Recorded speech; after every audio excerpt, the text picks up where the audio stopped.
ග්‍රැමසෝන් YouTube channel එකට ඔයාලව සාදරයෙන් පිළිගන්නවා.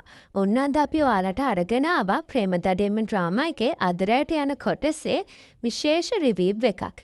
ඉතින් මේ 42 වෙනි එපිසෝඩ් එකේදී අපිට මුලින්ම පෙන්වන්නේ ආරෙමනුයි යහනයි රුද්‍රාභිෂේක පූජාව කරන විදිය.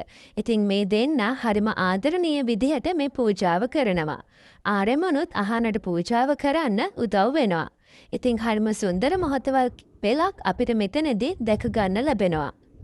ඊට පස්සේ මේ පූජාව ඉවර වෙලා අහන තාණ්ඩව නර්තනයක් ඉදිරිපත් කරනවා.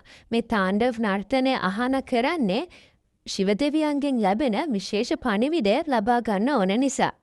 ඉතින් අහන හරිම ලස්සනට මේ තාණ්ඩව නර්තනය ඉදිරිපත් කරනවා.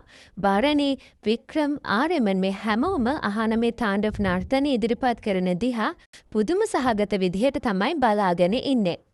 ඉතින් තාණ්ඩව නර්තනය ඉදිරිපත් කරලා ඉවරුණාට පස්සේ අහන රුද්‍රාභිෂේක පූජාවේ තිබ්බ කිරි එකක් අරගෙන බොනවා.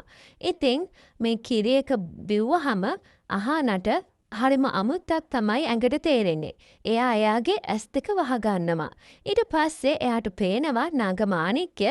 හැබැයි නාගමාණික්‍ය තියෙන්නේ කොතනද කියලා අහනට හරියටම හඳුනගන්න බැරි වෙනවා. ඉතින් අහන ශිව දෙවියන්ගෙන් ඉල්ලනවා ඒ තැන එයාට හරියටම පෙන්වන්න කියලා. ඉතින් එතකොටම එයාට පොඩි කලන්ත ගතියක් ඇවිල්ලා එයා එතනම බිම ඇදගෙන වැටෙනවා. හැමෝම එතන කලබල වෙනවා. ආරෙමන් අහන ගාවට දුවගෙන ඇවිල්ලා අහනට කතා කරනවා. ඒත් අහන ඇස් අරින්නේ නැහැ. ඊට පස්සේ ආරෙමන් අහනව උස්සගෙන ගෙදර එක්කන් යනවා. ගෙදර එක්කන් ගිහලා පස්සේ ආරෙමන් අහනව ඇඳ උඩින් තියනවා. ආරෙමන් එතනදී ඩ්‍රින්ක්ස් උත් ගන්නවා. ඊට පස්සේ ආරෙමන් කාමරෙන් එළියට යනවා.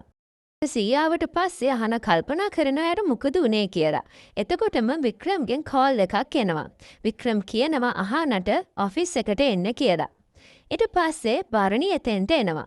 අහන බරණිට කියනවා එයා හරියටම නාගමාණික්‍ය තියෙන තැන කොතනද කියලා දැක්කේ නෑ. එයාට ඡායාවන් වගේ දර්ශන කිහිපයක් තමයි දැක ගන්න ලැබුණේ කියලා. ඉතින් මේ කොටසේ සහ ඉදිරියට වෙන්න තියෙන කොටස් වල සම්පූර්ණ රිවීව් එක අපේ YouTube channel එකට දැනටමත් අප්ලෝඩ් කරලා තියෙන්නේ. ඔයාලට ඒ වීඩියෝස් ටිකත් බලන්න මම link එක description එකේ දාලා තියන්නම්. ඔයාලට ඒ වීඩියෝස් ටිකත් බලන්න කියලා ආරාධනා කරනවා. අපේ YouTube channel එක subscribe කරලා තියාගන්න. ඉදිරියට අපි මේ වගේ reviews ඉක්මනටම අරගෙන එන්නම්. ඔයාලා හැමෝටම සුබ දවසක්.